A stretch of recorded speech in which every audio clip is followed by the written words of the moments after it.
Hello and welcome to Zoology Pathshala. I hope you're all doing well.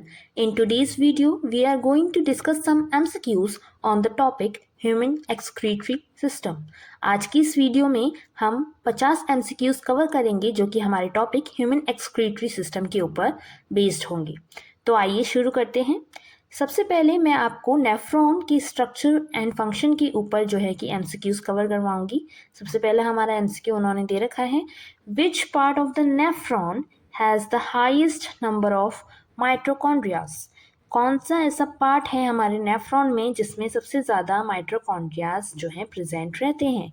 उन्होंने options दे रखे हैं, Bowman's capsule, proximal convoluted tubule, loop of Henle या फिर distal कोवुलेटेड tubule. बेटा जो हमारा प्रॉक्सिमल कोवुलेटेड ट्यूब्यूल होता है वो इसका राइट आंसर हो जाएगा। क्यों? क्योंकि प्रॉक्सिमल कोवुलेटेड ट्यूब्यूल के सेल्स में ब्रश बॉर्डर होता है और माइटोकॉन्ड्रिया ज़्यादा होते हैं। ठीक है, वहाँ पे ज़्यादा मात्रा में जो है कि प्रेजेंट रहते हैं। क्यों रहते हैं?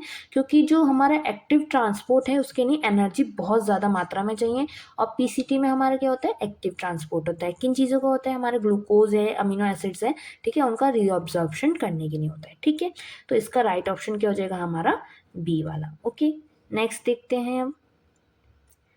The loop of Henle is crucial for urine concentration because, अब वो पूछ रहे हैं कि जो लूप ऑफ हैनल है वो हमारी यूरिन कंसंट्रेशन के लिए क्रूशियल क्यों है, इंपॉर्टेंट क्यों है।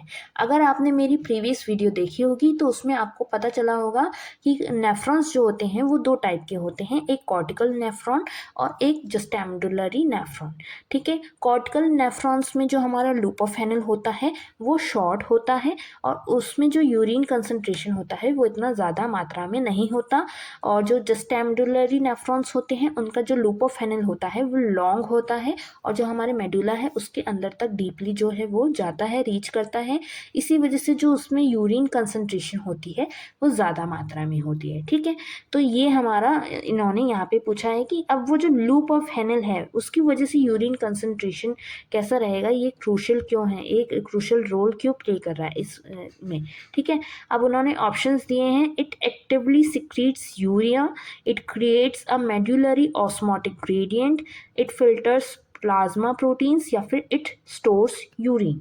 बेटा जो इसमें हमारा आंसर सही हो जाएगा वो हमारा हो जाएगा कि ये एक मेडुलरी ऑस्मोटिक ग्रेडियंट को क्रिएट करने का काम करता है लूप ऑफ हैनल जो होता है। कैसे?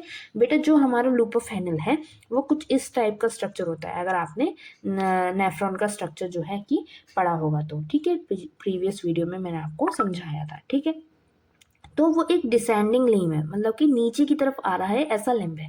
जब उसमें वाटर जो है कि जो हमारा फिल्टर जो है, फिल्ट्रेट जो है, जब वो नीचे की मात्रा में आता है तो फिर वो बहुत तेज प्रेशर जो है क्रिएट करता है, ऑस्मोटिक ग्रेडियंट जो है क्रिएट करता है, और उसमें जो हमारे सॉल्ट्स वगैरह हैं वो पंप करने का वो काम करता है। ठीक है, जिसकी वजह से जो हमारा यूरिन का कंसंट्रेशन है वो बढ़ जाता है। जितना लंबा लूप ऑफ हैनल होगा उतना ज़्यादा ऑस्मोटिक ग्रेडियंट क्रिएट होगा, उतना ज़्यादा जो है कि हमारा यूरिन कंसंट्रेट हो जाएगा। ठीक है, अब नेक्स्ट देखते हैं, इसका भी राइट ऑप्शन क्या हो जाएगा हमारा? बी वाला। ठीक है, next, if the proximal covulated tubule PCT is damaged, which will most likely occur।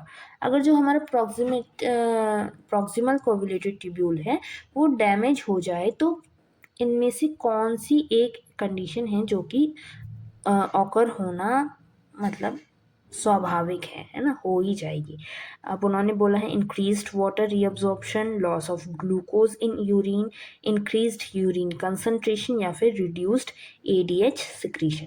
बेटा जो हमारा पीसीटी डैमेज हो जाता है ना तो फिर जो हमारा ग्लूकोज है या फिर अमीनो एसिड्स हैं वो हमारे रीअब्जॉर्ब नहीं हो पाते, क्योंकि उनका रीअब्जॉर्प्शन का वर्क जो होता है वो हमारे प्रॉक्सिमल कोवुलेटेड ट्यूब्यूल में ही होता है। तो अगर कंडीशन को हम क्या बोलते हैं? ग्लाइकोसूरिया।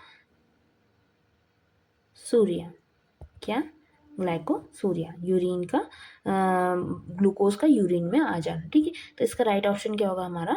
बी वाला। ठीक है, नेक्स्ट देखते हैं बेटा, वो कह रहे हैं juxtamedullary nephrons are more important than cortical nephrons in. अभी मैंने आपको इन दोनों का एक डिफ्रेंसिएशन बताया था कि जस्टैमेडुलरी नेफ्रॉन और कॉर्टिकल नेफ्रॉन में लूप ऑफ हेनल कैसा होता है। ठीक है, अब वो पूछ रहे हैं कि इन दोनों में से जो जस्टैमेडुलरी नेफ्रॉन होता है वो ज़्यादा इंपॉर्टेंट होता है कॉर्टिकल नेफ्रॉन से, ऐसा क्यों।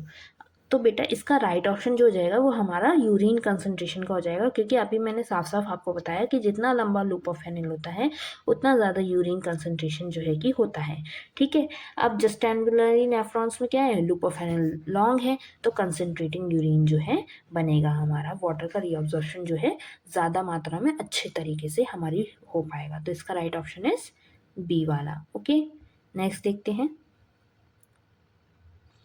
Which nephron segment is primarily responsible for pH regulation? कौन सा नेफ्रॉन का सेगमेंट ऐसा होता है जो हमारे pH रेगुलेशन है उसको कंट्रोल करने में, उसको बनाए रखने में रेस्पॉन्सिबल होता है?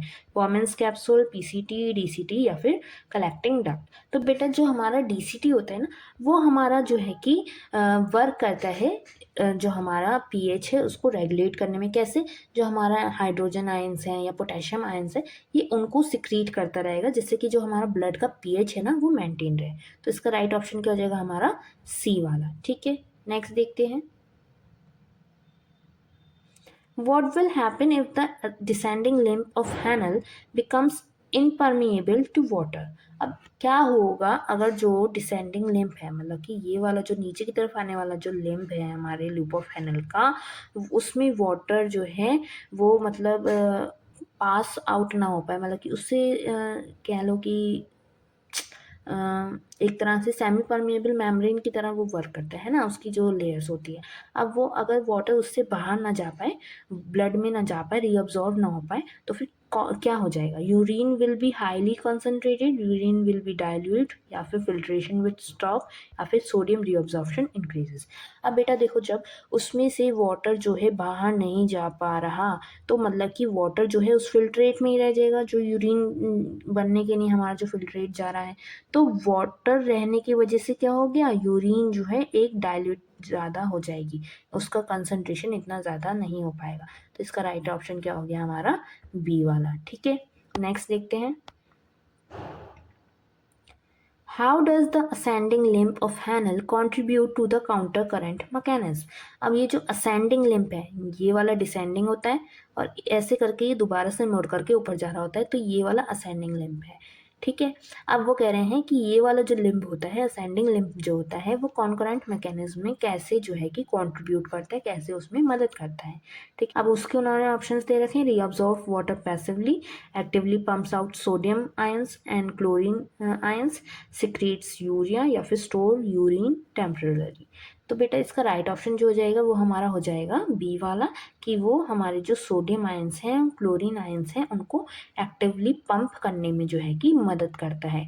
क्योंकि ये जो असेंडिंग लिम्फ होता है ना, ये हमारे वाटर के लिए जो है इम्परमिएबल होता है, वाटर यहाँ से नहीं निकल पाता। ठीक है, जो आयंस हैं लेकिन वो यहाँ से जो है कि निकल सकते हैं, आराम से जो है कि ब्लड में जो है कि वापस जा सकता है। ठीक है, जिससे जो हमारा मेडुलरी ग्रेडियंट है वो हमारा मेंटेन रहता है। तो इस वजह से लूप ऑफ हैनल जो है हमारे कॉन्कोरेंट मैकेनिज्म में मदद करता है। डिसेंडिंग लिम्ब क्या कर रहा है, वाटर का रीअब्जॉर्प्शन करवा रहा है। ठीक है, और जो असेंडिंग लिम्ब है वो हमारे जो कह लो ये आयंस जो हैं उनका रीअब्जॉर्प्शन करवाने में मदद कर रहा है। ठीक है, तो राइट ऑप्शन इज बी वाला। नेक्स्ट देखते हैं। Why does a cortical nephron contributes less to urine concentration than a juxtamedullary nephron? अब वो कह रहे हैं कि कॉर्टिकल नेफ्रॉन जो होता है वो हमारे यूरिन कंसंट्रेशन की जो प्रोसेस है उसमें कम मात्रा में क्यों कंट्रीब्यूट कर रहा है, अगर हम देखें तो जस्टैमेडुलरी नेफ्रॉन के रिस्पेक्ट में। ठीक है, अब उन्होंने ऑप्शंस दिए हैं, it's glomerulus is smaller, it's loop of हैनल is short, it lacks PCT, या फिर it secretes more hydrogen ions. बेटा सभी अभी मैंने बताया था आपको कि इसका लूप ऑफ हैनल जो है छोटा होता है, इसलिए ये यूरिन कंसंट्रेशन ज़्यादा मात्रा में नहीं कर पाता। तो इसका राइट ऑप्शन क्या हो जाएगा, बी वाला। ठीक है, नेक्स्ट देखते हैं। Which part of the nephrons selectively reabsorb glucose and amino acids completely? कौन सा ऐसा नेफ्रॉन का पार्ट होता है जो हमारे ग्लूकोज को रीअब्जॉर्व करने में मदद करे और जो हमारे अमीनो एसिड्स हैं उनको रीअब्जॉर्व करने में हमारा जो है कि सेलेक्टिवली जो है कि मदद करे। ठीक है, बोमेंस कैप्सूल, पीसीटी, लुपोफेनल या फिर डीसीटी। तो बेटा जो हमारा पीसीटी होता है, प्रॉक्सिमल कोवैलेंट ट्यूब्यूल जो होता है वो हमारा ये काम करता है ग्लूकोज और अमीनो एसिड के रीअब्जॉर्प्शन के लिए, सेलेक्टिव रीअब्जॉर्प्शन के लिए। ये हमारा जो आपने प्रीवियस वीडियो में पढ़ा होगा यूरिन फॉर्मेशन की प्रोसेस, उसका सेकंड स्टेप होता है सेलेक्टिव रीअब्जॉर्प्शन, ये हमारे पीसीटी में होता है। ठीक है, नेक्स्ट देखते हैं। Damage to the vasa recta would primarily affect, जो वासा रेक्टा है अगर उसमें डैमेज कोई ऑकर हो जाए तो उससे क्या अफेक्ट आ सकता है थोड़े टाइम के लिए। प्राइमरली सबसे पहले वो किस चीज़ पे अफेक्ट करेगा, glomerular filtration, medullary osmotic gradient, sodium reabsorption in PCT या फिर प्रोटीन फिल्ट्रेशन। बेटा अगर हमारा वासा रेक्टा जो है कि डैमेज हो जाए ना तो वो हमारा ऑस्मोटिक ग्रेडियंट जो है, मेडुलरी ऑस्मोटिक ग्रेडियंट जो है, सबसे पहला अफेक्ट जो होगा वो उसी पे होगा, क्योंकि वासा रेक्टा जो है हमारे काउंटर करंट मैकेनिज्म जो होता है ना उसमें हमारा वर्क करता है, उसमें हमारा जो है कि लुपोफेनल के साथ में जो है कि मिल करके वर्क करता है। और अगर ये डैमेज हो गया तो इसकी वजह से ये जो काउंटर करंट मैकेनिज्म जो है वो फेल हो जाता है और जो हमारा मेडुलरी ऑस्मोटिक ग्रेडियंट है उसको ये अफेक्ट कर देता है। ठीक है, तो राइट ऑप्शन इज बी वाला। नेक्स्ट देखते हैं। अब जो क्वेश्चंस आएंगे वो हमारी यूरिन फॉर्मेशन और फिल्ट्रेशन के ऊपर आएंगे। अभी तक हमने नेफ्रॉन के कवर करे थे, अब हम यूरिन फॉर्मेशन कैसे होता है और फिल्ट्रेशन कैसे होता है, यूरिन फिल्ट्रेशन उसके बारे में देखेंगे। ठीक है, the primary force driving glomerular filtration is, अब जो ग्लोमेरुलर फिल्ट्रेशन होता है उसको करवाने वाली प्राइमरी फोर्स क्या है, ऑस्मोसिस है, हाइड्रोस्टैटिक प्रेशर ऑफ ब्लड है, एक्टिव ट्रांसपोर्ट है या फिर एडीएच एक्शन है। बेटा जो हमारा हाइड्रोस्टैटिक प्रेशर होता है हमारा ब्लड का, उसी की वजह से जो है जो हमारा ये ग्लोमेरुलर फिल्ट्रेशन है वो प्रॉपर वे में हो पाता है। तभी जो है कि उसमें से जो है कि जो हमारे यूज़फुल सब्सटेंसेस हैं वो फिल्टर आउट हो पाते हैं, बाकी वेस्टफुल सब्सटेंसेस जो हैं कि उसमें से अलग जा पाते हैं, फिल्ट्रेट की फॉर्म में निकल पाते हैं। तो राइट ऑप्शन इज बी वाला। ओके, नेक्स्ट देखते हैं। What happens to glomerular filtration if blood pressure drops significantly? अब क्या होगा ऐसा कि जो अगर हमारा ग्लोमेरुलर फिल्ट्रेशन है उसको अगर हमारा ब्लड प्रेशर जो है एकदम से ड्रॉप होने लगे। ठीक है, फिल्ट्रेशन इंक्रीज हो जाएगा, फिल्ट्रेशन डिक्रीज हो जाएगा, उसमें कोई भी चेंज नहीं आएगा, या फिर फिल्ट्रेशन जो है हाइपरटोनिक हो जाएगा। बेटा ब्लड प्रेशर अगर डिक्रीज हो गया तो हमारा फिल्ट्रेशन जो है वो भी जो है कम मात्रा में होगा, डिक्रीज हो जाएगा फिल्ट्रेशन रेट। क्यों? क्योंकि ब्लड का प्रेशर ही जो है उसको जो है ग्लोमेरुलर फिल्ट्रेशन में जो है कि वर्किंग करता है। अब ये ऊपर वाले क्वेश्चन में भी सेम चीज़ जो है बताई गई थी। तो ओके, तो राइट ऑप्शन क्या हो गया हमारा बी वाला, फिल्ट्रेशन जो है डिक्रीज हो जाएगा, फिल्ट्रेशन रेट जो है डिक्रीज हो जाएगी। ठीक है, नेक्स्ट है which substance are filtered but almost completely reabsorbed. कौन से ऐसे सब्सटेंसेस हैं जो फिल्टर्ड तो होते हैं लेकिन कंप्लीटली जो है, मानो कि अगर वो 90% जो है कि उसमें से 100% फिल्टर्ड हुए और उसमें से 90% तो वो जो है कि रीअब्जॉर्ब्ड ही हो गए। ऐसे कौन से सब्सटेंसेस हैं? यूरिया और creatinine, glucose and amino acid, sodium and chlorine only या फिर वाटर ओनली। तो बेटा जो हमारा ग्लूकोज और अमीनो एसिड्स होते हैं ना वो हमारे ऐसे सब्सटेंसेस हैं कि वो फिल्टर तो होंगे, फिल्ट्रेट में फिल्टर होके आएंगे तो, लेकिन वो रीअब्जॉर्ब्ड भी होते जाएंगे ज़्यादा से ज़्यादा मात्रा में। मतलब कि वो कह लो कि कंप्लीटली वो एक तरह से मान लो बहुत स्मॉल अमाउंट्स में ही वो यूरिन में जाते हैं, बाकी वो जो है कि हमारे रीअब्जॉर्ब्ड हो जाते हैं। तो राइट ऑप्शन इज बी वाला। ठीक है, नेक्स्ट देखते हैं। If the GFR increases suddenly, which process will try to restore homeostasis? जो हमारा ग्लोमेरुलर फिल्ट्रेशन रेट है अगर वो सडनली इंक्रीज हो जाए, उसमें बहुत ज़्यादा मात्रा में फिल्ट्रेशन होने लगे, तो कौन सा ऐसा प्रोसेस है जो हमारी होमोस्टेसिस जो है, ठीक है, वाटर बैलेंस जो है हमारी बॉडी में उसको मेंटेन करने का, उसको रिस्टोर करने का जो है कि वर्क करेगा। ठीक है। Tubular reabsorption, tubular secretion, auto regulation of efferent arteriole या फिर एडीएच इनहिबिशन। तो बेटा जो हमारा ऑटो रेगुलेशन होगा ना हमारे एफरेंट आर्ट्रियोल का, उसकी वो जो है कि होमोस्टेसिस को रिस्टोर करने का हमारा जो है कि वर्क करेगा। इसमें जो हमारा एफरेंट आर्ट्रियोल का कॉन्ट्रिक्शन होता है या डायलेट होता है, जिससे कि जो हमारा जीएफआर है ना, जो हमारा ग्लोमेरुलर फिल्ट्रेशन रेट है वो मेंटेन रहे। ठीक है, तो हमारा राइट ऑप्शन इज क्या हो जाएगा इसमें, C, auto regulation of efferent arteriole. ठीक है, नेक्स्ट देखते हैं। How is urea partially reabsorbed in the nephron. कैसे जो हमारा यूरिया है वो हमारे नेफ्रॉन से रीअब्जॉर्ब्ड हो जाता है पार्शली, मतलब कि थोड़ी मात्रा में। एक्टिव ट्रांसपोर्ट इन PCT, passive diffusion along concentration gradient, या फिर थ्रो कलेक्टिंग डक्ट ओनली, या फिर बाय सिक्रीशन इन डीसीटी। तो बेटा जो हमारा पैसिव डिफ्यूजन हो रहा है ना हमारे कंसंट्रेशन ग्रेडियंट के अलोंग में, उसकी वजह से जो है कि यूरिया जो है रीअब्जॉर्ब हो जाता है। ठीक है, मेडुला में ऑस्मोटिक ग्रेडियंट मेंटेन करने के लिए। ठीक है, तो इसका राइट ऑप्शन क्या हो जाएगा हमारा, बी वाला, passive diffusion along concentration gradient. Next है हमारा, which change will lead to increased urine osmolarity.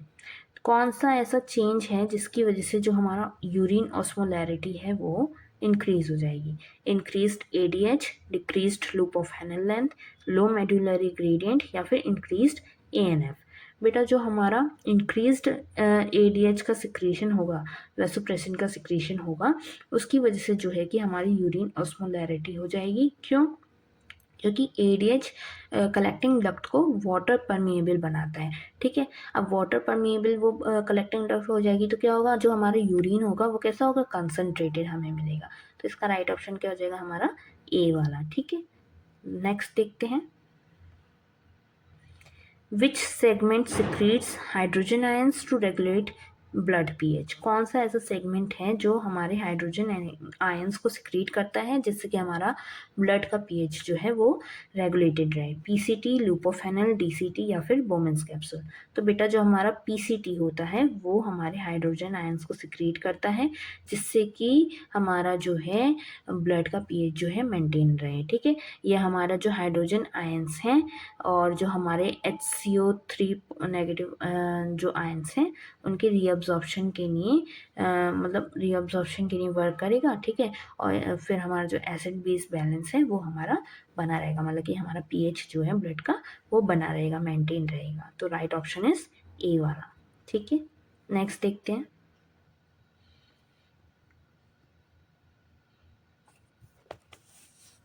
Next है, what happens to urine volume and osmolarity if ADH secretion stops completely। जो हमारा ADH है अगर उसका secretion completely stop हो जाए तो जो हमारा यूरिन की वॉल्यूम है और जो उसकी ऑस्मोलैरिटी है उस पर क्या असर आएगा, क्या इफेक्ट हमें देखने के लिए मिलेगा। वॉल्यूम डिक्रीज हो जाएगी यूरिन की और ऑस्मोलैरिटी इंक्रीज हो जाएगी। वॉल्यूम इंक्रीज हो जाएगी या फिर ऑस्मोलैरिटी डिक्रीज हो जाएगी, या फिर दोनों ही जो है कि इंक्रीज हो जाएंगी, या फिर उनमें कोई भी चेंज नहीं आएगा।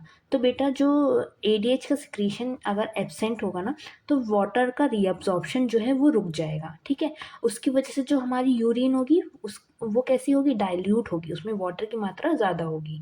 ठीक है, तो उससे क्या होगा, जो हमारी वॉल्यूम है यूरिन की वो इंक्रीज हो जाएगी और उसकी ऑस्मोलैरिटी जो है वो डिक्रीज हो जाएगी। तो राइट ऑप्शन क्या हो गया हमारा, बी वाला। ओके, नेक्स्ट देखते हैं।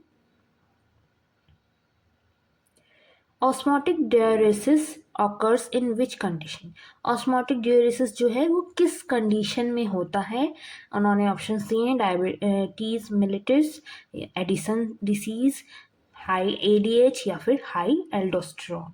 तो बेटा जो हमारा इंक्रीज्ड डायबिटीज़ होती है, डायबिटीज़ मिलिटस होता है, उसकी कंडीशन में जो है कि हमारा जो है ऑस्मोटिक डायरेसिस हो जाता है।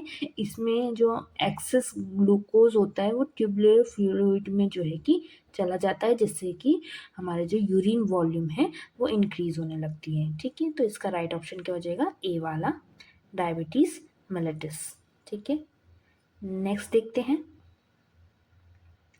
How does aldosterone affect nephron functions at the distal tubule? जो हमारी DCT है उसमें जो हमारा नेफ्रॉन का फंक्शन हो रहा है उसको कैसे हमारा जो हार्मोन है एल्डोस्टेरॉन कैसे उस फंक्शन को अफेक्ट करता है। ठीक है, वो इंक्रीज कर देगा हमारे पोटेशियम रीअब्जॉर्प्शन को या फिर हमारे सोडियम रीअब्जॉर्प्शन को इंक्रीज करेगा और पोटेशियम सिक्रीशन को इंक्रीज करेगा, या फिर उसमें वाटर रीअब्जॉर्प्शन जो है वो डिक्रीज करवा देगा, या फिर जो ADH है उसके एक्शन को वो ब्लॉक करेगा। क्या करेगा इनमें से, जिससे कि जो है कि डिस्टल ट्यूब्यूल जो है वो अफेक्ट हो, उसका फंक्शन हो पाए। ठीक है, तो बेटा जो हमारा सोडियम का रीअब्जॉर्प्शन है और पोटेशियम का सिक्रीशन है उसको इंक्रीज करने का ये काम करता है एल्डोस्टेरॉन डिस्टल ट्यूब्यूल में।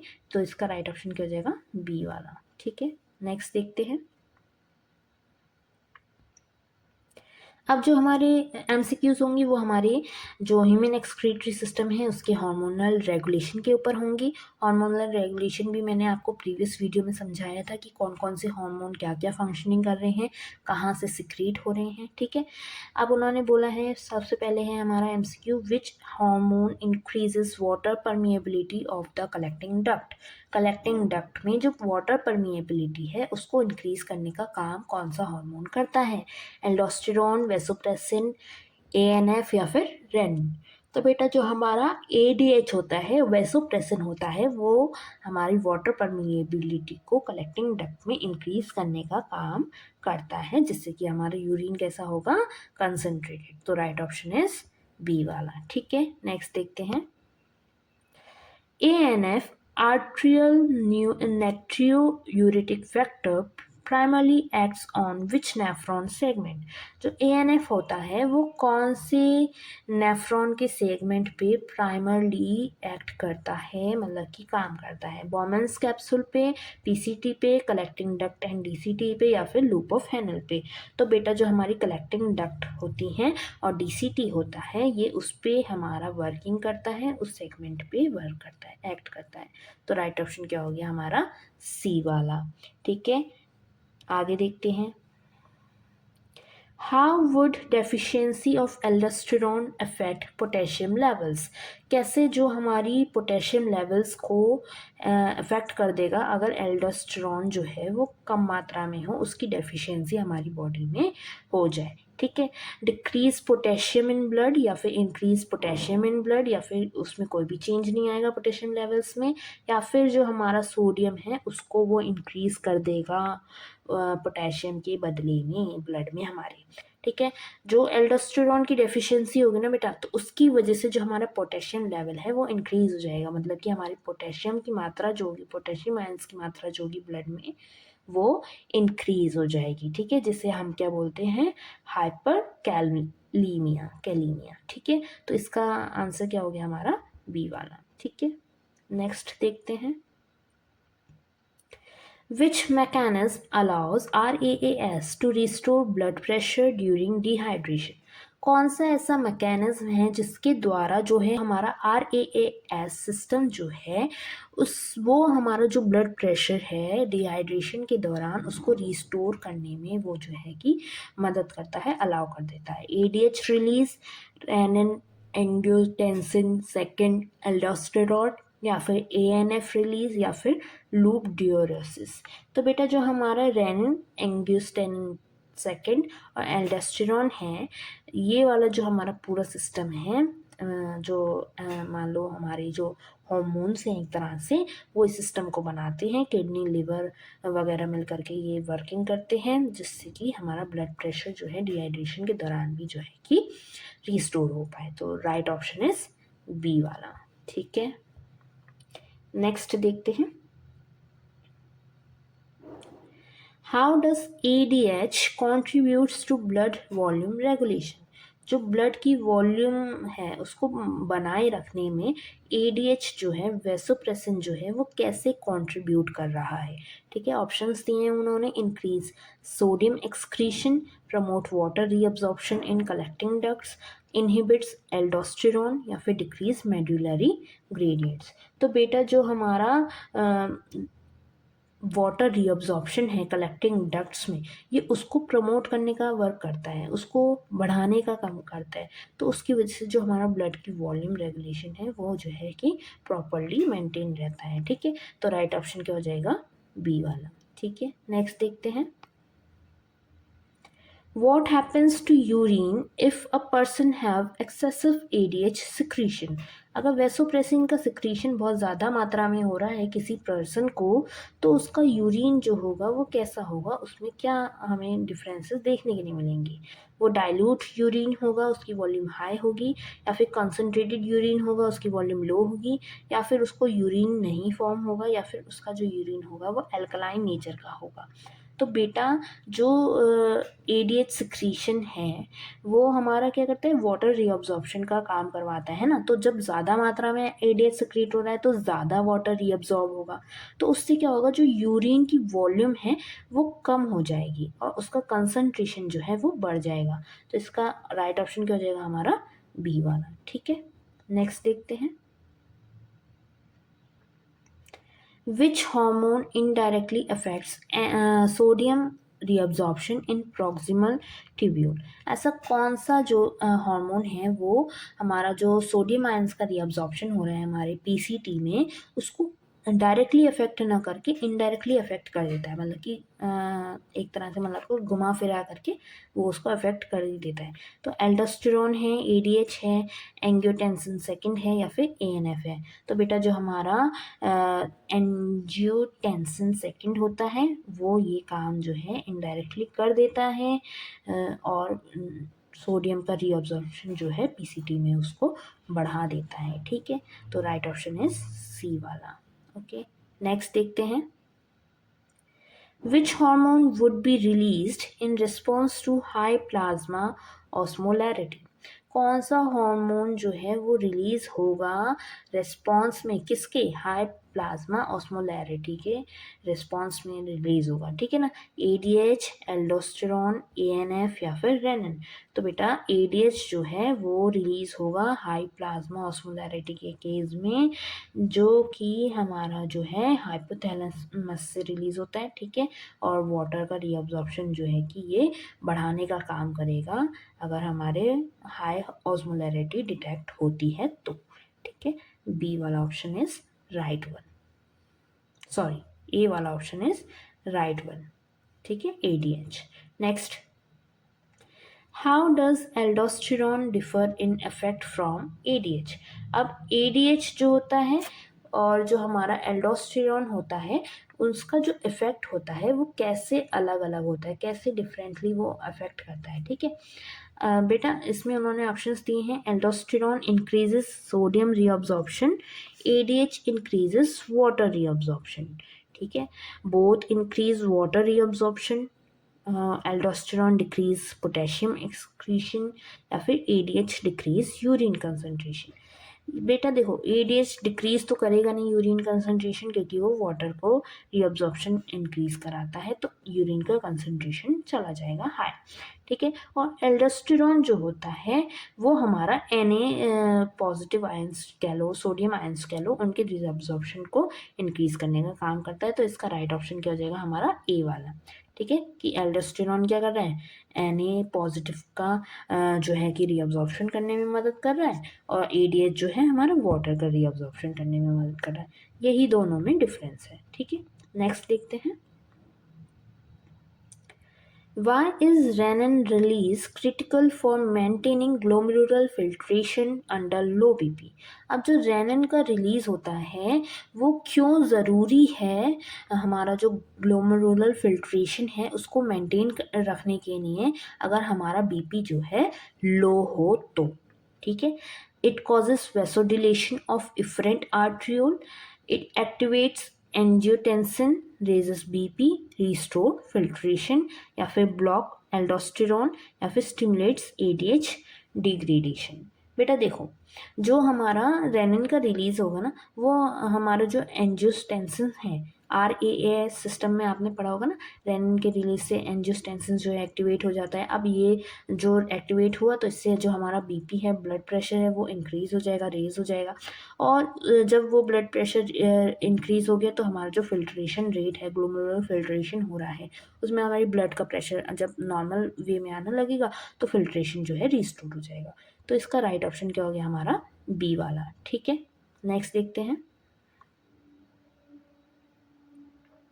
अब जो नेक्स्ट मैं आपको एमसीक्यूज पढ़ाऊंगी वो हमारी जो फिजियोलॉजी है या जो हमारा ह्यूमन एक्सक्रीटरी सिस्टम का इवोल्यूशनरी एक्सपेक्ट है उसके बेसिस पे बेस्ड होंगे। ठीक है, अब उन्होंने उसमें पहला क्वेश्चन दे रखा है, why do birds excrete uric acid instead of urea. जो बर्ड्स का मैंने आपको एक एग्जाम्पल दिया था प्रीवियस वीडियो में कि बर्ड्स क्या होते हैं, यूरिकोटेलिक होते हैं, मतलब कि वो यूरिक एसिड जो है एक्सक्रीट आउट करते हैं, ना कि यूरिया। ठीक है, तो ऐसा क्यों होता है? Uric acid is more soluble to conserve water because kidney can not form urea या फिर टू इंक्रीज यूरिन वॉल्यूम। तो बेटा देखो, बर्ड्स क्योंकि फ्लाई करती हैं, ठीक है, आसमान में रहती हैं, तो इस वजह से उनकी जो वाटर जो कंजर्वेशन पावर है वो उनको ज़्यादा मात्रा में चाहिए होती है।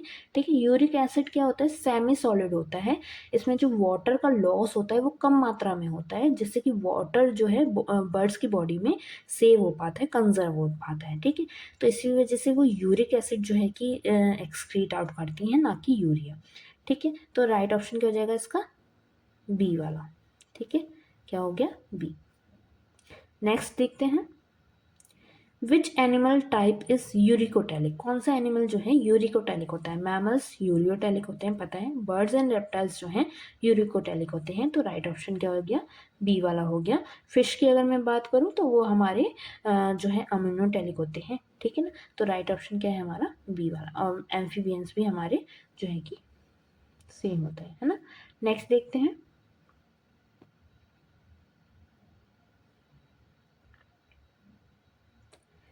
Fish are primarily ammonotelic because. Fishes जो हैं वो अम्यूनोटेलिक क्यों होती हैं, वो रीज़न पूछ रहे हैं। Ammonia is non toxic, water abundance allows excretion of ammonia directly, they live in desert, ammonia is insoluble. Live in desert तो बिल्कुल ही गलत है, ठीक है, और अमोनिया इनसॉल्युबल भी नहीं होता, ऐसे तो गलत है। ठीक है, तो इसका राइट ऑप्शन क्या हो जाएगा कि वाटर अबेंडेंस जो है बहुत ज़्यादा मात्रा में पानी में रहते हैं, बहुत ज़्यादा मात्रा में पानी है उनके पास में।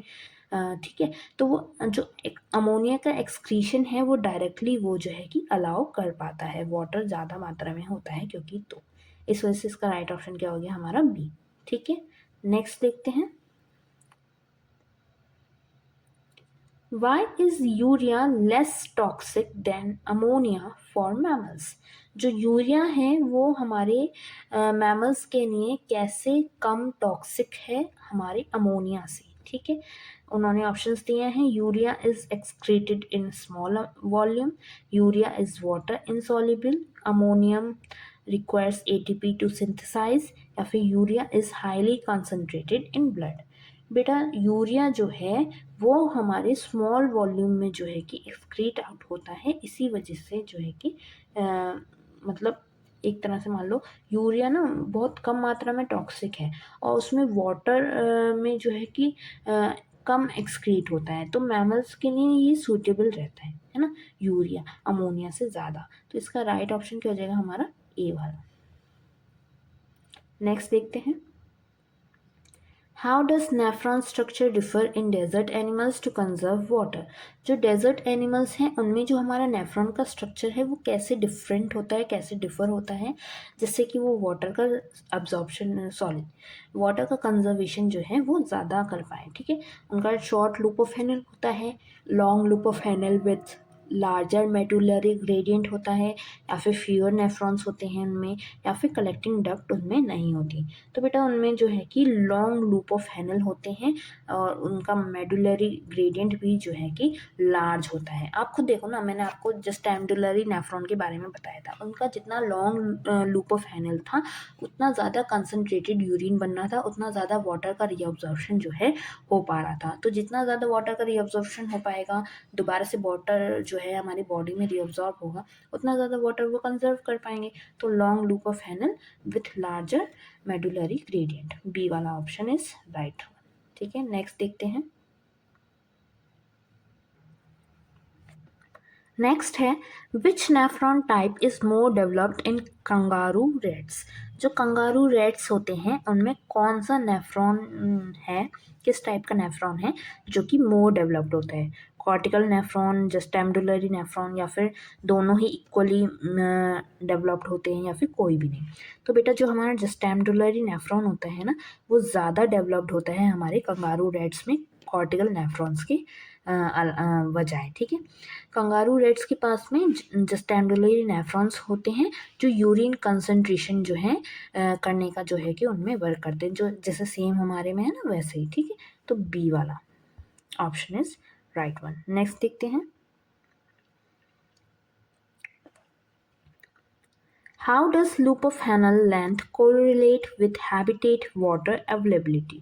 जो loop of Hanel है उसकी लेंथ कैसे हमारा जो हमारे हैबिटेट है उसमें टी है अवेलेबिलिटी है उसको कोरिलेट करता है। ठीक है, short in arid region, long in arid region, no correlation, या फिर ओनली अफेक्ट सोडियम एक्सक्रीशन। बेटा जो हमारा लूप ऑफ हैनल जितनी लंबी होगी ना उतना ज़्यादा कंसंट्रेशन होगा हमारा यूरिन का, उतना ज़्यादा कंसंट्रेशन बराबर होगा। ठीक है, और ड्राई हैबिटेट्स में जो एरिड रीजन्स होते हैं ना उसमें लॉन्ग लूप्स जो हैं हमें देखने के लिए, लॉन्ग लूप ऑफ हैनल्स जो हैं हमें देखने के लिए मिलते हैं। क्यों? जिससे कि वाटर का कंसंट्रेशन ज़्यादा हो पाए और डिहाइड्रेशन की एक मतलब कि कंडीशन ना आए। तो बी वाला इज़ राइट ऑप्शन। ठीक है, नेक्स्ट देखते हैं।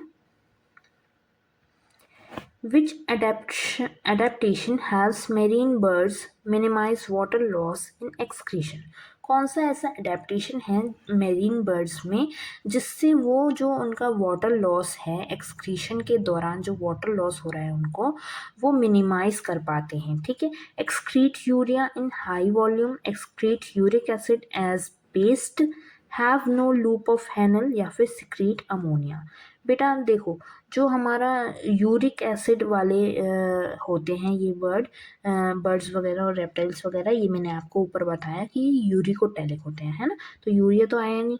ठीक है, यूरिक एसिड ये एक्सक्रीट करते हैं किसकी फॉर्म में करते हैं, पेस्ट की फॉर्म में करते हैं, ना कि एक लिक्विड की फॉर्म में, है ना। तो राइट ऑप्शन क्या हो जाएगा, बी वाला।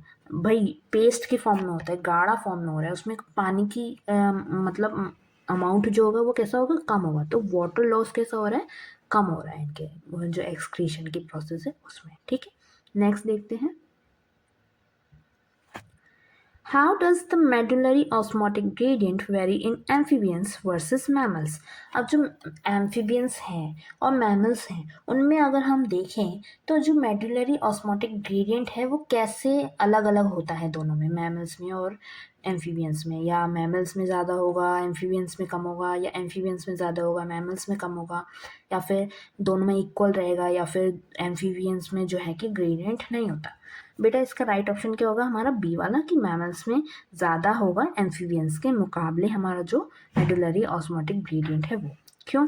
क्योंकि एम्फीबियंस की किडनी जो है कि वो लेस डेवलप्ड होते हैं। ठीक है, और उनका ग्रेडियंट इतना ज़्यादा मतलब कि नहीं बन पाता इतनी ज़्यादा मात्रा में, इसलिए उनका जो यूरिन होता है ना वो डाइल्यूट फॉर्म में होता है। वहीं मैमल्स की अगर हम बात करें तो उनका जो ये ग्रेडियंट होता है मेडुलरी ऑस्मोटिक ग्रेडियंट होता है वो ज़्यादा होता है, तो इसलिए उनका जो यूरिन होता है वो कंसनट्रेटेड फॉर्म में बनता है। ठीक है, तो राइट ऑप्शन क्या हो जाएगा इनका, बी वाला। ठीक है, नेक्स्ट देखते हैं। Why do reptiles excrete semi-solid uric acid? अब जो रेप्टाइल्स हैं वो सेमी सॉलिड यूरिक एसिड क्यों एक्सक्रीट करते हैं? To save water, to increase urine volume, to because of short PCT, या फिर to remove excessive glucose, excess glucose. बेटा देखो रेप्टाइल्स जो हैं कि यूरिकोटेलिक हैं। ठीक है, अब बर्ड्स में जैसा केस था कि वाटर का मिनिमम लॉस हो इसलिए वो यूरिया जो है कि एक तरह से एक्सक्रीशन की फॉर्म में जो है कि एक्सक्रीट आउट करते हैं ना। तो ऐसा ही सेम केस जो है रेप्टाइल के साथ में रहेगा कि वो वाटर को सेव करने के लिए, उसकी बॉडी में वाटर का जो है कि अमाउंट जो है सेव करने के लिए, कंजर्व करने के लिए जो है कि यूरिक एसिड जो है सेमी सॉलिड फॉर्म में जो है एक्सक्रीट आउट करता है, जिससे कि डिहाइड्रेशन की कंडीशन ना हो। तो राइट ऑप्शन क्या हो जाएगा, ए वाला। ठीक है, नेक्स्ट देखते हैं। अब जो 10 एमसीक्यूज आएंगे बेटा वो हमारे पैथोफिजियोलॉजी और क्लिनिकल एप्लीकेशंस के ऊपर बेस्ड होंगे। इसमें जो भी हमारी डिसीजेज वगैरह हैं या जो भी हमारे इससे रिलेटेड कोई क्लिनिकल एप्लीकेशंस हैं उनके बारे में ये बेस्ड होंगे। सबसे पहले देख लेते हैं, उन्होंने बोला है in diabetes insipidus which nephron function is impaired. अगर डायबिटीज़ इम्पिडिस होता है तो उसमें कौन सा ऐसा नेफ्रॉन का फंक्शन है जो इम्पेयर्ड हो जाता है, सही से नहीं हो पाता। Glomerular filtration, water reabsorption in collecting ducts, sodium reabsorption in DCT, या फिर यूरिया रीअब्सॉर्प्शन। बेटा जो वाटर रीअब्सॉर्प्शन होता है हमारा कलेक्टिंग डक्ट में, वो जो है कि फेल हो जाता है। क्यों ऐसे, जो हमारा डायबिटीज इंसिपिडिस है उसमें जो है एडीएच डेफिशिएंसी हो जाती है, जिससे कि वाटर का रीअब्सॉर्प्शन फेल हो जाता है। और हमारी क्या होगी, वाटर रीअब्सॉर्प्शन फेल हो गया तो यूरिन में वाटर की मात्रा ज़्यादा होगी, मतलब कि यूरिन कैसी हो जाएगी, डाइल्यूटेड हो जाएगी। ठीक है, तो राइट ऑप्शन क्या हो गया इसका, बी वाला। ठीक है, नेक्स्ट देखते हैं। How does glomerular nephritis affect GRF। जो हमारी ग्लोमेरुलर फिल्ट्रेशन रेट है उसमें जब जो डिसीज़ हो जाती है ग्लोमेरुलर नेफ्रिटिस, वो कैसे उसको अफेक्ट करती है, इंक्रीज़ कर देगी फिल्ट्रेशन रेट को, डिक्रीज़ कर देगी, या फिर चेंज नहीं आएगा या उसमें, या फिर जो टिब्यूलर सिक्रेशन है उसको वो इंक्रीज़ करने का काम करेगी। बेटा जब इस टाइप की डिसीज़ हमारे हो जाती है ग्लोमेरुलस में, तो वो जो ग्लोमेरुलस फिल्ट्रेशन रेट है उसको डिक्रीज़ करने का काम जो है कर देती है। इसमें क्या होता है, जो हमारा ग्लोमेरुलर होता है वो इन्फ्लेम्ड हो जाता है, मतलब कि उसमें एक तरह से कह लो कि फिल्ट्रेशन सरफेस जो है वो कम हो जाता है, जिससे कि हमारी जो GFR है वो रिड्यूस हो जाती है। तो राइट ऑप्शन क्या हो गया, बी वाला। ठीक है, नेक्स्ट देखते हैं। Why do kidney stones obstruct urine flow predominantly at the ureter? You वो कह रहे हैं कि किडनी स्टोन्स अगर हो जाएं तो जो हमारे यूरिन का फ्लो है, ठीक है, वो कैसे उसको मतलब कि एक तरह से ब्लॉक करने का कह लो या रोकने का काम कह लो, वो कैसे उसमें वर्क करते हैं यूट्रस तक जो हमारा फ्लो जा रहा है उसमें। ठीक है, uterus is narrow, stones dissolve in uterus, uterus actively secretes urea, या फिर uterus is longer than urethra. बेटा जो हमारा यूट्रस होता है ना वो नैरो होता है, जिसकी वजह से जो स्टोन्स हैं वो उसके मतलब जो नैरो पार्ट है, नैरो रीजन है ना, वहाँ पे जाकर के जो है फंस जाते हैं, जिससे कि जो हमारा यूरिन जो है वो वहाँ से पास नहीं हो पाती सही से, इसलिए उसका फ्लो जो है वो कम कह लो या रुक रुक करके ऐसे हो जाता है। तो राइट ऑप्शन क्या हो गया हमारा, ए वाला। ठीक है, नेक्स्ट देखते हैं। How does dehydration affect gustulatory nephron activity? जो gustulatory nephron activities हैं उनको हमारा अगर डिहाइड्रेशन हो जाए तो वो कैसे अफेक्ट करता है, डिक्रीज कर देगा यूरिन कंसंट्रेशन, इंक्रीज कर देगा हमारा काउंटर करंट का जो कंसंट्रेशन होता है उसको, या फिर जो लूप ऑफ हैनल का फंक्शन होगा उसको रिड्यूस कर देगा, या फिर कोई भी इफेक्ट नहीं आएगा।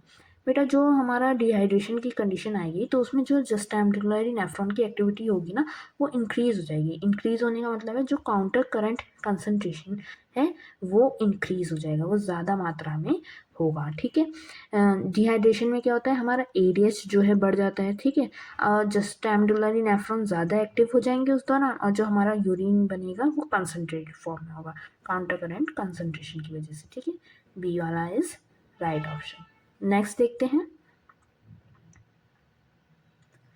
Why is dialysis needed in chronic renal failure?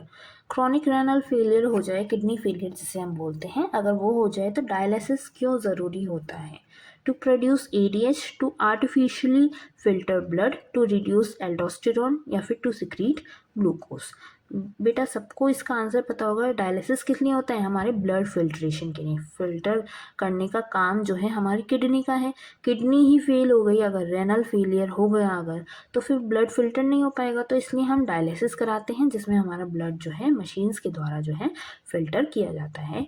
B option is the right one. ठीक है, नेक्स्ट देखते हैं। What happens to urea concentration if PCT reabsorption fails? अगर मान लो PCT जो है उसमें जो reabsorption का वर्क हो रहा है, फंक्शन हो रहा है, अगर वो फेल हो जाए, वहाँ पे reabsorption ना हो पाए, तो यूरिया का जो कंसनट्रेशन है उस पर कैसा प्रभाव पड़ेगा, क्या हो जाएगा उसमें? वो डिक्रीज कर हो जाएगा यूरिन में, इंक्रीज हो जाएगा यूरिया की मात्रा हमारी यूरिन में, या फिर कोई भी चेंज नहीं आएगा, या फिर जो वो यूरिया है वो हमारे यूरिक एसिड में जो है कि कन्वर्ट हो जाएगा। बेटा जो अगर पीसीटी का रीअब्जॉर्प्शन फेल हो जाता है, ठीक है, तो जो हमारा यूरिन है में जो यूरिया की मात्रा होगी ना वो ज़्यादा हो जाएगी, वो बढ़ जाएगी। कैसे? पीसीटी फेल होने पर यूरिया रीअब्जॉर्ब नहीं होगा, है ना, और जब वो अब्जॉर्ब नहीं होगा, रीअब्जॉर्ब नहीं होगा, तो फिर वो यूरिन में जाएगा, यूरिन में जाएगा तो यूरिन में हमारी यूरिया की मात्रा ज़्यादा हो गई ना, ठीक है, तो बी वाला इज़ राइट ऑप्शन। नेक्स्ट देखते हैं, how does loop diuretic affect urine osmolarity and nephron gradient? जो लूप diuretic इफेक्ट जो लूप diuretic डिसीज होती है, एक डैमेज हो जाता है, उससे हमारी जो यूरिन ऑस्मोलैरिटी है या फिर नेफ्रॉन ग्रेडियंट है वो कैसे अफेक्ट होता है, ठीक है, इंक्रीज हो जाएगी ऑस्मोलैरिटी, डिक्रीज हो जाएगा हमारा मेडुलरी ग्रेडियंट, और हमारा यूरिन जो है डायलेट हो जाएगी, या फिर कोई भी इफेक्ट नहीं होगा, या फिर वो पीसीटी को अफेक्ट करेगा, बाकी किसी चीज़ को अफेक्ट नहीं करेगा। बेटा जब लूप डायरेटिक होता है ना तो उसके दौरान में जो हमारा मेडुलरी ग्रेडियंट है उसकी एक्टिविटी डिक्रीज हो जाएगी, जिससे कि हमारा जो यूरिन होगा वो डाइल्यूट हो जाएगा, उसमें वाटर की मात्रा जो है ज़्यादा होगी। तो राइट ऑप्शन क्या होगा हमारा? बी वाला। ठीक है, नेक्स्ट देखते हैं, in Addison's disease, low aldosterone, what happens to sodium ions and potassium balance? वो क्या कह रहे हैं कि जो एडिसन्स डिसीज़ होती है जिसमें हमारा एल्डोस्टेरॉन लेवल जो है लो हो जाता है, तो उस दौरान जो है हमारे जो सोडियम आयंस हैं और पोटेशियम आयंस हैं उनका बैलेंस कैसे होता है। ठीक है, जो पोटेशियम में वो हाई हो जाएगा, सोडियम में वो हाई हो जाएगा और पोटेशियम लो हो जाएगा, ऐसा हो जाएगा, या फिर सोडियम लो हो गया और पोटेशियम हाई हो गया, ऐसा होगा, या फिर दोनों ही हाई चले जाएंगे या फिर दोनों ही लो चले जाएंगे। बेटा जब एडिसन्स डिसीज़ होती है तो एल्डोस्टेरॉन जब लो हो जाता है ना, उसकी डेफिशिएंसी जब हो जाती है तो हमारे सोडियम का लॉस होने लगता है, और जो पोटेशियम है उसका रिटेंशन होने लगता है, मतलब कि वो बढ़ने लगता है, तो एक इम्बैलेंस क्रिएट हो जाता है, मतलब सोडियम तो लॉस हो गया, लो सोडियम आयंस हो गए, और पोटेशियम रिटेंशन हो रहा है तो मतलब कि हाई पोटेशियम आयंस हो गए। तो राइट ऑप्शन क्या हो गया इसका हमारा? बी वाला। ठीक है, नेक्स्ट देखते हैं, how does excessive protein intake affect kidney function? कैसे हमारा जो प्रोटीन इनटेक है अगर वो एक्सेसिव फॉर्म में हो तो उससे हमारा किडनी फंक्शन कैसे इफेक्ट होता है। ठीक है, reduces GFR, increases urea formation, higher kidney load, या फिर इंक्रीजेस वाटर रीअब्जॉर्प्शन, या फिर लोअर्स यूरिन वॉल्यूम। बेटा जब एक्सेसिव प्रोटीन हम इनटेक करेंगे ना तो उससे जो हमारा किडनी का फंक्शन है, किडनी जो है उस पर जो है कि लोड ज़्यादा पड़ेगा, क्योंकि प्रोटीन मेटाबॉलिज्म जो है ज़्यादा उसको करना पड़ेगा। ठीक है, तो इस वजह से जो यूरिया का प्रोडक्शन है वो ज़्यादा मात्रा में हो गई, प्रोटीन से यूरिया बन रहा है ना, तो किडनी का वर्कलोड क्या बढ़ गया, तो इसलिए यूरिया फॉर्मेशन इंक्रीज और हायर वर्कलोड का इफेक्ट हो जाएगा। ठीक है, बी वाला राइट ऑप्शन। नेक्स्ट देखा, why is tubular secretion important when GFR alone is insufficient for wastel removal? अब अगर मान लो जो GFR है वो अगर अकेले वर्क करे वाटर रिमूवल के लिए तो वो मतलब इनसफिशेंट है, वो पूरी तरह से नहीं कर पाता। ठीक है, तो ट्यूबुलर सिक्रीशन ऐसे केस में क्यों इम्पॉर्टेंट होता है, क्या एक रोल प्ले करता है? adds water to filtrate, eliminates additional hydrogen, potassium ions and drugs, या फिर reabsorb glucose, या फिर reduces urine volume। बेटा जो हमारा ट्यूबुलर सिक्रेशन होता है ना वो क्या काम करेगा, जो हमारा आयंस हैं या जो ड्रग्स हैं, एडिशनल वेस्ट जो है उसको एलिमिनेट करने का हमारा जो है कि मदद करेगा। ठीक है, तो इसका राइट ऑप्शन क्या हो गया हमारा? बी वाला। ठीक है, यही थे आपके 50 MCQs। आई होप आपको ये वीडियो अच्छे से समझ में आए होंगे, ये सारे एमसीक्यूज़ और वीडियो पसंद आई होगी। अगर आपको ये वीडियो अच्छी लगी हो तो मेरे चैनल को सब्सक्राइब करना ना भूलिएगा। ये वीडियो आपके यूपीएलटी ग्रेड और जीआईसी लेक्चरर या फिर नीट वगैरह आप किसी भी कॉम्पिटिटिव एग्ज़ाम की प्रिपरेशन कर रहे थे तो उसके लिए ये बेनिफिशियल है। ऐसी ही और टॉपिक्स पे मैंने ऑलरेडी वीडियो अपलोड कर रखी हैं, एक प्लेलिस्ट मैंने बना रखी है, आप उस प्लेलिस्ट को जाके चेकआउट कर सकते हैं। और ऐसी वीडियोस के लिए follow my channel, subscribe to my channel, press the bell icon and आप मुझे कमेंट करके भी बता सकते हैं आपको नेक्स्ट टॉपिक कौन सा चाहिए। Stay tuned, bye bye.